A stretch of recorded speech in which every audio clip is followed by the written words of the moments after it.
Hi, for this week, I want to talk with you guys a little bit about core values and conflict. Thanks for joining me. This is pretty key, of course, to interpersonal communication. I mean, it's right there in the title. You guys have, if you've thought about this, but personal is right there in the title of this class, right? Which means we are going to get into personal stuff, really personal stuff. How people get along is really core to this class, right? And people often wonder why we talk so much about conflict in the class, like interpersonal communication. And that's because learning how and why we get along with people we love and already like, we're going to talk about that, that's interesting, but that's not quite as helpful or as useful as in this class. We need to learn how to get along with people we don't exactly get along with, right? So there it is. There it is. And it's also important to mention that in interviews, over half, according to some studies, 60% of interview questions when you're trying to get a job are interpersonal in nature. So this class is really going to help you get a job too. So I like that. And I wanted to share that right away in the beginning. Um, People have one thing in common. And that is that they're different. I like this quote a lot. Um, we often spend a lot of our time trying to figure out how we're similar to each other. And then we're going to base us getting along on that, right? But the truth is, we're all different. We're all very, very different from each other. And getting along is going to be more complicated than simply looking for people who are clones of us, right? Like when we're kids, we grow up in a family, and our families are pretty similar. Like we have a lot of similar values, we have similar backgrounds, even have similar genetics. But when we get into life and into the world, we need to learn how to get along with people who are different. That's just how it is. And that's what this class is really going to cover. So this lecture right now is going to cover these three things. Understanding communication conflict. We're going to talk about your communication tool bag. That's just a way to visualize how you react when things happen. And then we're going to talk about the power of habits today. Yeah, so there we go. Let's get into it. So first off, understanding communication conflict, right? So when we get into fights, conflict of any kind, the whole point is, one point of this class is to try and slow down how those conflicts happen. They happen at different speeds, right? We have slow conversation conflict, and these are pretty easy to deal with. These are like fights with our friends, people who like little disagreements. But we all know that that velocity can get up and get up fast. In this class, we're going to cover those 60-mile-an-hour conversations, but we're going to get more than that. We're going to go all the way up. We're going to talk about the really, really tough fights. So today is the beginning of that. So we're not going to jump into this depth today, but I wanted to make sure you understand where we're going. It's important. It's really important for you to understand how to get along with people, not just in your family and friends, but for work, to get along in this world. This country, America, is of course super diverse, which is a really nice strength of ours, but it does mean conflict. Conflict is going to happen here even more than countries where things are really homogenous, right? So let's jump into why we react. So this little graphic here kind of shows how we react when something gets through one of these outside barriers to our emotions, right? So these four are the triggers, the different paths that people can get to our emotions I want to talk about. So let's talk about the first one, values and beliefs. So this is what you think is true, what you think is real. Your beliefs these could be like for me, my values, I know that I value relationship, I value friendship, and I also value fair play. That's a big one for me, which is part of why in this class you're going to see like I don't accept work that's more than 2 days late. That's I think shared with several professors here at this school. Actually, a lot of us value fairness. I tend to look at school. I tend to look at my entire life as a bit of a game, and in viewing it that way, you can understand why I value fairness so much. It's the only way to make the game enjoyable and to make it so that we can all achieve. So in this class, when I say, oh, I don't want to accept late work that's more than 2 days late, unless you have a really good reason, that's why. I just want it to be fair for everybody, right? So that's one of my values. I also value play a lot. I really want to make sure that that my life reflects that. And if I don't, I start to feel that discordant feeling in my life that I'm not living up to what I truly value. There's also beliefs in there because those go together. Beliefs are things that you believe are true based on faith. So that could be beliefs as far as like religious beliefs, but it could also be beliefs just about the world. We all have lots of beliefs about people, about the nature of people, about why people act the way they do, all of that. So that's one direction to get to your emotions. So right now is a good spot to take a pause, this video, and to write down some thoughts about your beliefs and your values, because that's part of your homework for this week. You don't have to, but I'm going to have several of these breakout moments where I'm going to suggest that you pause this video to do your homework. And if you do, you'll probably be done with it, or very close to done, at least half done, when we get to the end of this video. So anyway, there's my breakout for this. The next thing I want to talk about is life experiences. So understanding why we react. Life experiences, when those are shared, so that's when what's happening to you now is similar to other people's life experiences and to other life experiences that you've had, right? So like, what's a good example for this one? You are in college right now. Maybe you're in that school, right? College is school. So your past experiences in school are definitely impacting your reaction to this class. If you haven't thought about that. If you've had bad schooling experiences, if you've had teachers who've been strict before, if you've had a class where a teacher was mean to you, then you will show up in this class with all of that loaded, ready to go, ready to get to your emotions. And that's something, of course, I won't know anything about. Neither will your classmates, right? But that's part of life, is those life experiences before what happened now are part of why we react. And that's a negative example, but it could also be positive, right? We could have a positive life experience. Maybe you don't own a dog, but you go to your friend's house and they have one, and it is a yellow lab, and that lab jumps up on you and licks your face, and you love it. Well, that will change how you expect to experience dogs in the future. Are all dogs that way? Of course not. Of course not. But you'll kind of expect that, right? So that's part of how we react. So again, this is the place where you would break out, write out some notes for your homework. So similar experiences is different from life experiences, and they're a bit more, I believe, more general in nature. So a good way to think about this is like, say for example, you have had maybe you have a math class where you had a really mean teacher who really made you hate math. Now, if you have to take math again in college, you'll probably be ready to hate it. You'll probably have a bad experience. Your emotions will be raw and ready to get to. So that's another way to think about this. Perhaps how similar experiences work. Now take a minute to go ahead and write down your thoughts about that for your homework. So I want to take a minute here to talk about what triggers you when you react negatively to communication, right? It could be a lot of things. What ones of these stand out to you? And I want you to reflect on this. So does being talked down to you trigger you, right? That could be from past experiences. That would be from past experiences. How about questioning your honesty? Does that trigger you? How about a lack of confidence, when somebody clearly has a lack of confidence, or being interrupted?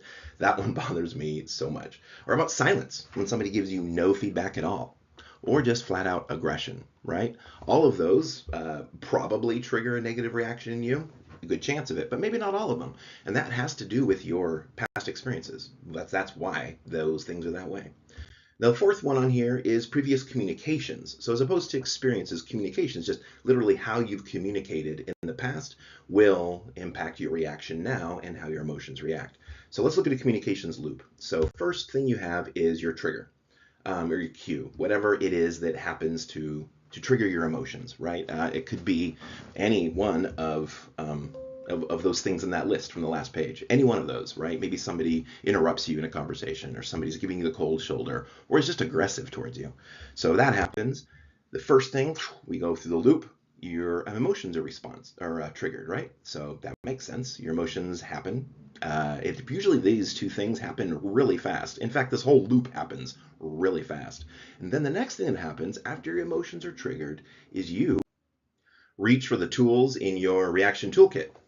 Visually, you can see there's weapons there, because that is how a lot of us react. But things like silence, all of that, those are reactions we can choose from in order to emotionally react. I say choose from as if we go rifling through our little bag and pick what we're going to do, which is in theory what we do. We're going to talk about in this class how to do that more intentionally.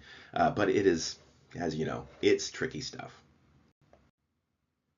And then everything loops back again to the trigger, and it all goes again in a loop. So this is how communication works generally. This is one way to visualize it. There's a lot of ways to visualize communication that we're going to talk about in this class.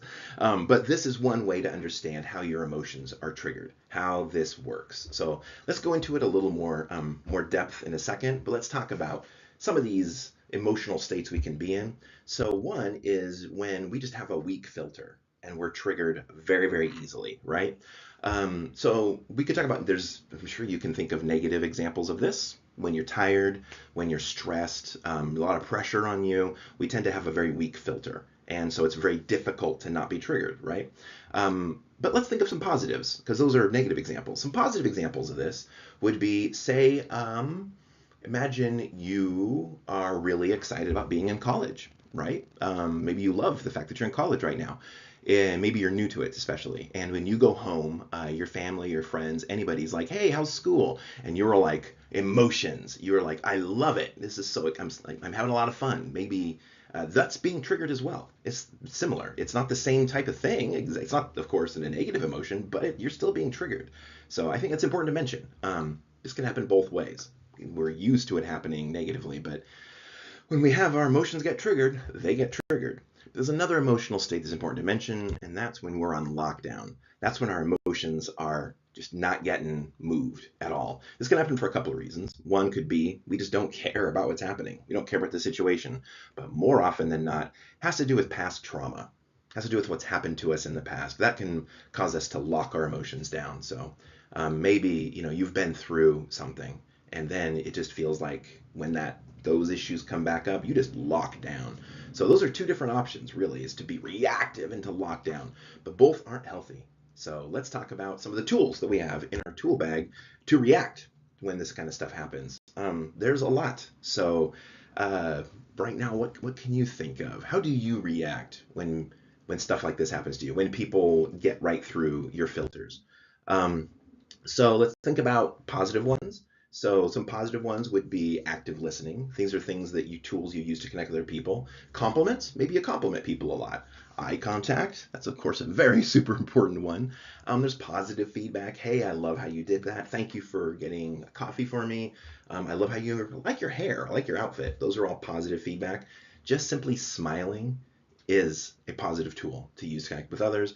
And then I say physical touch here, that might stand out as weird, but what I mean is if your culture is comfortable with it, things like, anything, a hug, patting on the back. I know in some cultures, what is that? Where was I? I was in somewhere in the Dominican Republic, and I just noticed people hold hands and walk. Friends hold hands and walk a lot.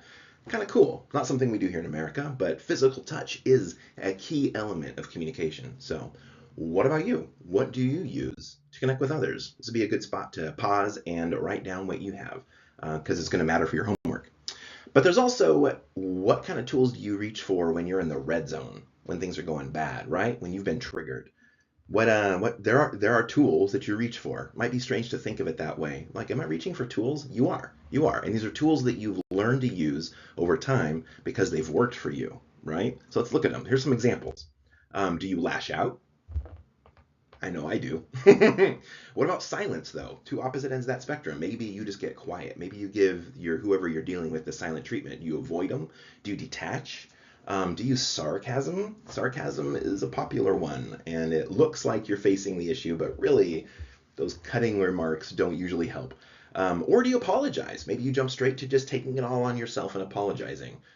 None of these are especially the best. So let's think about this, though. I want you to think about what tools do you reach for? So this is part of your reflection. If this was in class, this would be done in class, but you have this as part of your reflection for your homework.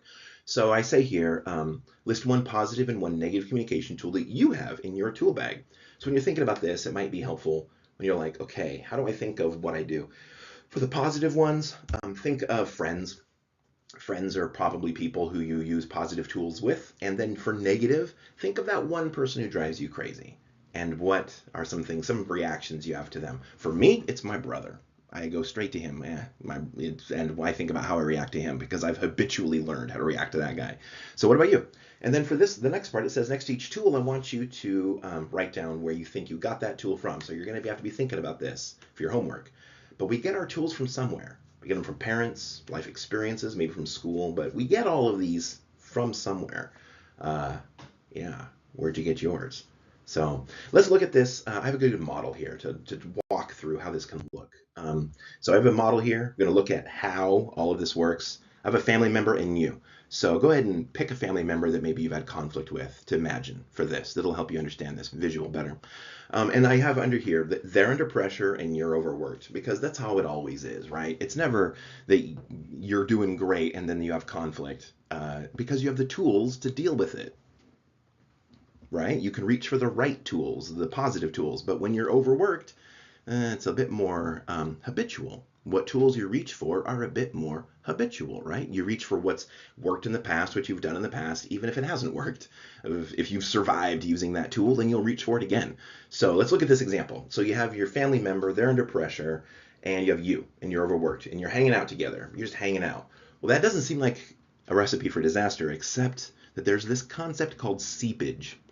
It's kind of a gross sounding word, but seepage is real, and that's the way that your emotions, like this person being under pressure, their emotions are seeping through them. It comes out. It comes out in looks. It comes out in what they say. It comes out in tone. It might come out in literally the words they're saying. But you are very good at interpreting all of this, right? So all of this stuff, maybe they're short-tempered, maybe they say things that are clipped, maybe they're just obviously irritated, and you can see all of it because you're an expert at interpreting your family member.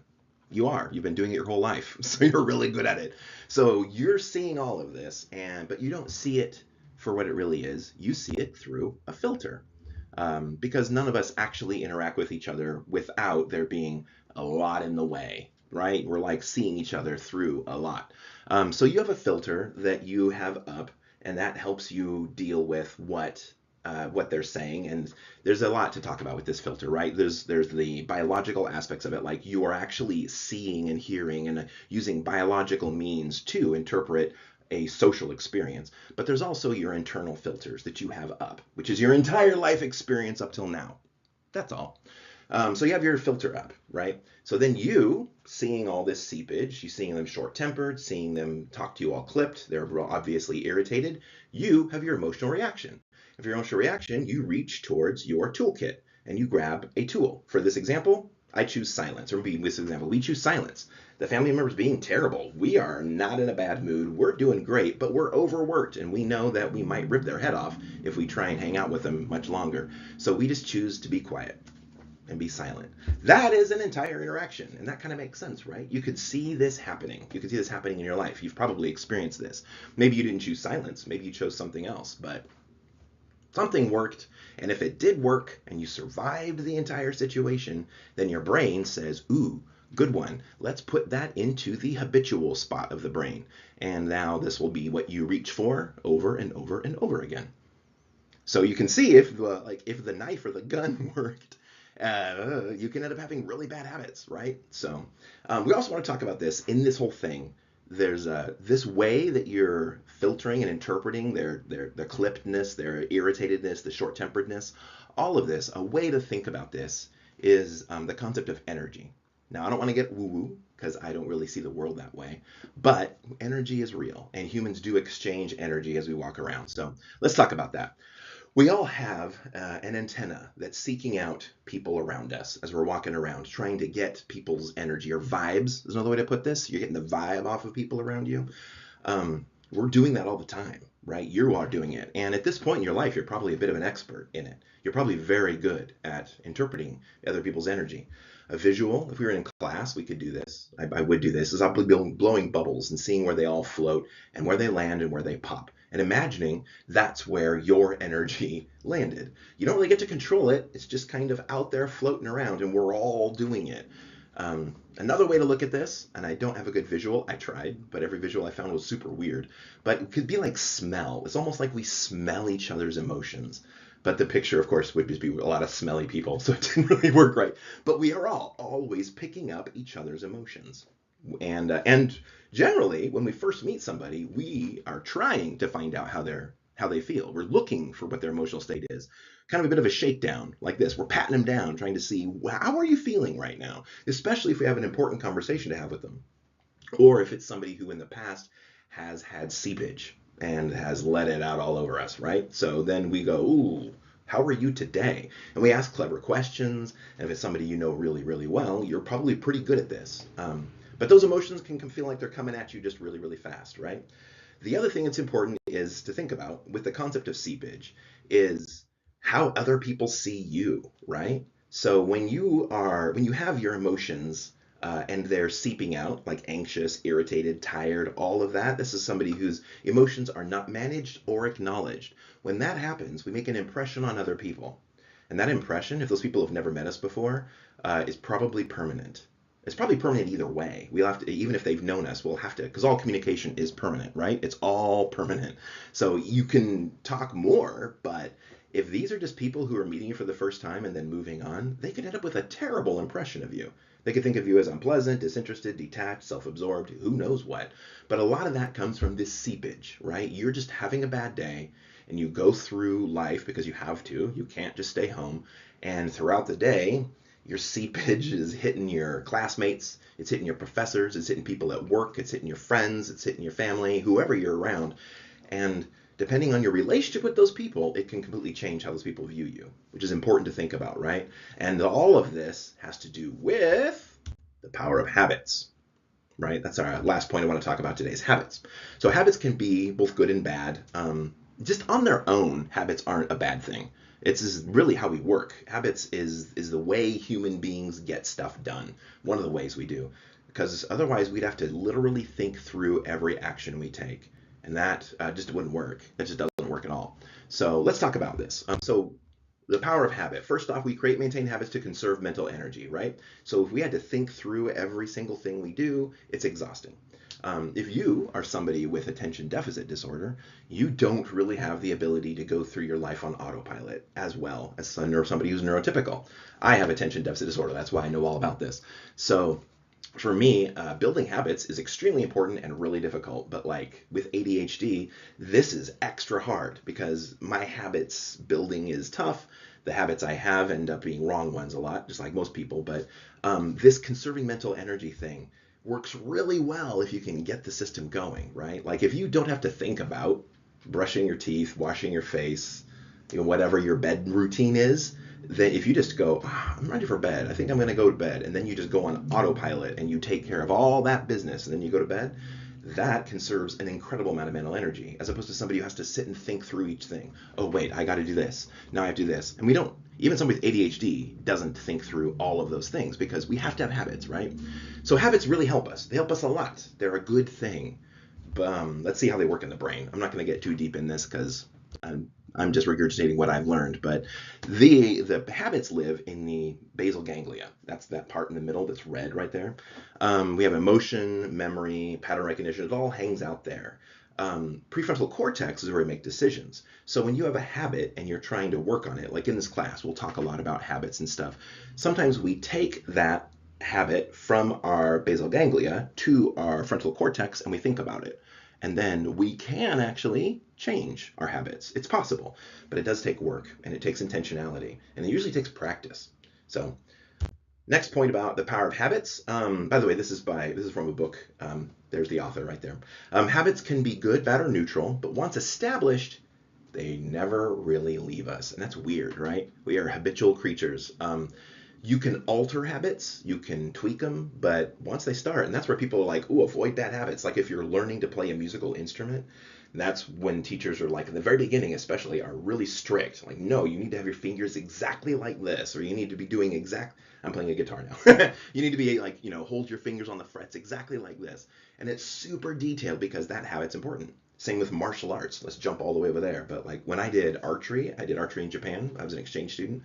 Learning how to hold the bow for Kyudo is super complicated. I spent months and months and months just learning how to hold it exactly right and then how to pull the string back exactly right. But that's to build a habit. Because if that habit is built wrong, because I'm lazy in the beginning, it won't go away.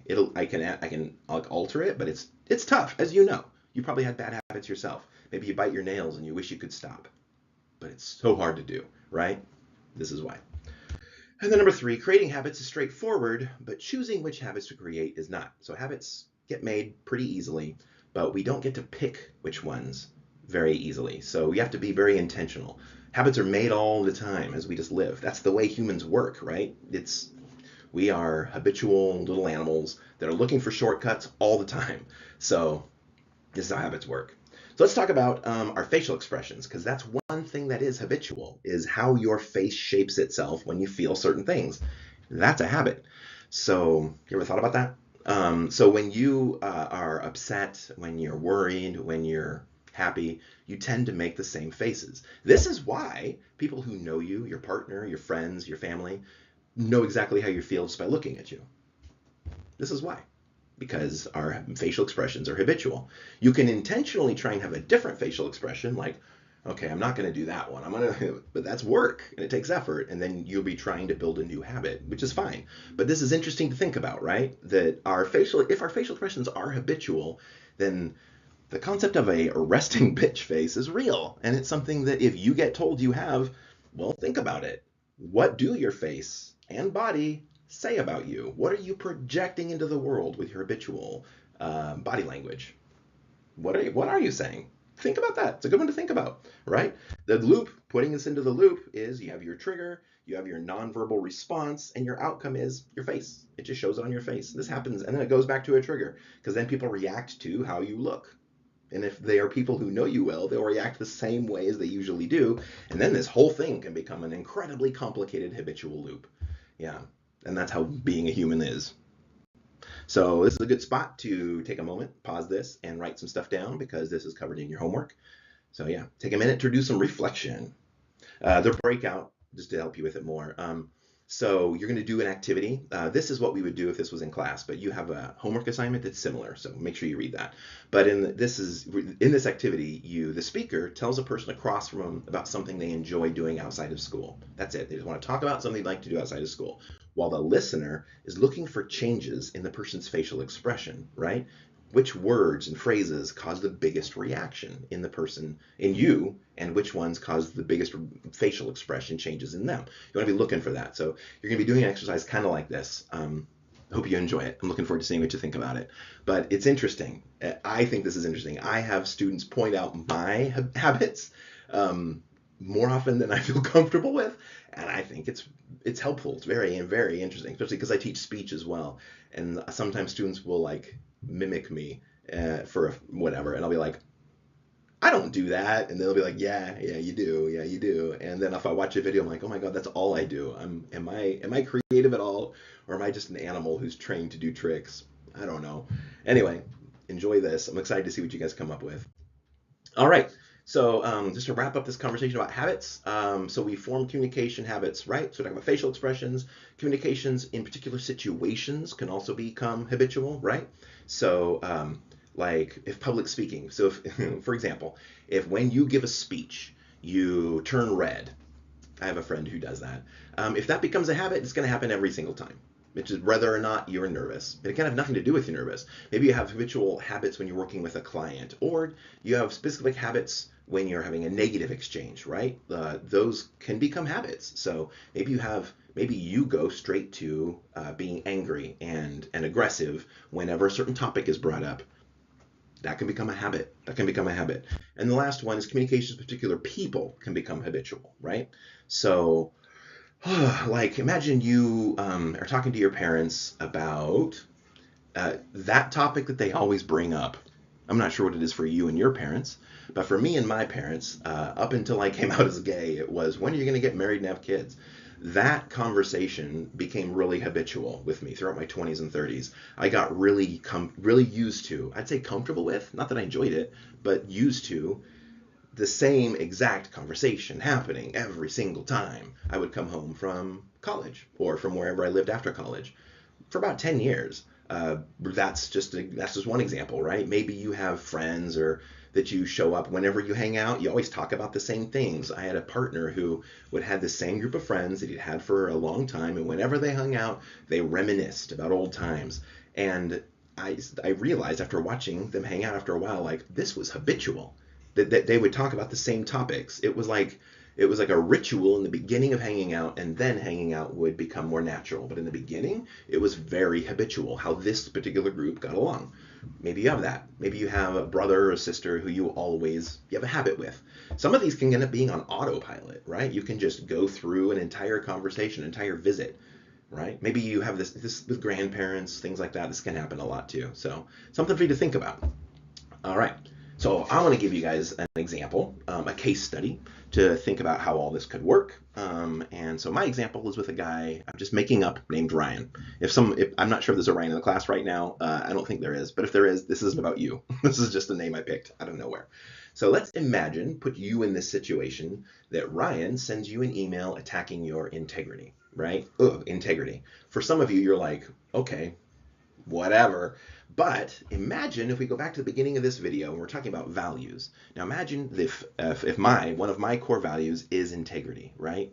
Maybe I really want people to understand that I have integrity, and I hate when people challenge my integrity, and so I get really offended. This goes right to my emotions, right? It's I told you those 4 things. It goes right to it because it's my past trauma. So he gets right there. He doesn't know that. He's just sending an angry email, but it gets right to my trauma because he's talking about my integrity.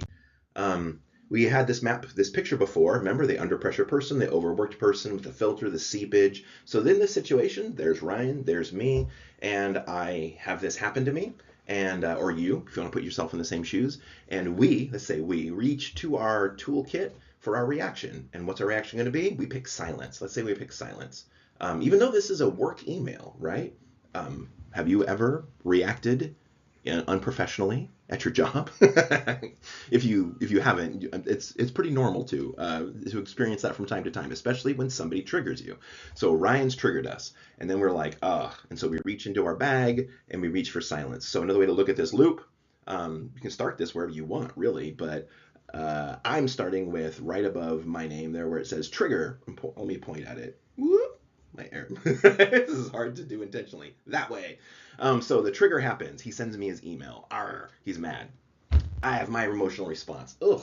And I choose silence, which then triggers Ryan. Ryan's like, this professor hasn't written me back. What's going on here? And maybe Ryan has abandonment issues. Maybe Ryan has problems with people not communicating in the past, and that's a value of his. Maybe I'm triggering him, and I don't even know about it. So then he has his outcome, which is choosing that hammer, and then he's going to come at me again, which will, of course, trigger something in me. Oh, now I'm getting an email that's flat out attacking me in some other way. And you could see how this loop could continue until, well, it's already kind of exploded, but it's a terrible loop. It's a terrible, terrible loop. So that is one way to understand how this all happens. How does this work in your life, though, right? In my life, this is an example with some guy named Ryan and me and whatever, but this sort of thing is real, right? Your professors are people. You don't know what's going on in their lives, but maybe you send them an email that you're really upset and you don't know what's happening, and you might trigger them, right? This is this example, but let's apply it to your personal life. How does this system work with your partner? How does this system work with your parents? How does the system work with your best friends? I'm sure you can think of a time where things like this have happened, and I want you to be thinking about that, right? And be thinking about what would break this whole cycle. What would change this? What would keep it from continuing to go like this? Well, in this specific situation with Ryan, I needed to choose something other than silence, didn't I? I needed to write this guy back. I needed to reply to him. I needed to actually do my job. That would have kept him from being triggered. Or if Ryan didn't have that as a trigger, this could have ended there, but we all know that that if you've had a problem with your professor and you've been angry already, that them just not replying to you is not going to cure the situation. So I believe that this is for me, because I can only control myself. Here I am up there. That's my reaction. So Ryan also needs to fix it from his own side by not choosing the hammer. But this is how humans work. This is how conflict happens. Yeah. So despite our differences, the real question, this is the question of this entire course, is despite our differences, how can we foster mutual respect through our communications? We're different. We're all different, and we're all going to have problems. We don't even know what our triggers are for each other. We could sit and talk and try and figure them all out, but we won't be able to. There's too many, and we don't even know our own very well, right? We know some, but we don't know them all. So how do we do it? How do we get along? And that's what this class is really about. And I want you to be reflecting on that right now, understanding that this is the situation. This is how conflict works. Being a human, we're kind of doomed, right? A little bit, but we're not. We're not. We can get along. It just takes intentionality, and it takes work, and it takes taking a class like this. I want to leave you with this quote from Maya Angelou. People will forget what you said, people forget what you did, but people will never forget how you made them feel. Yeah, yeah. I want to leave you with that. And I'm going to see you on the discussion board. So have a good week.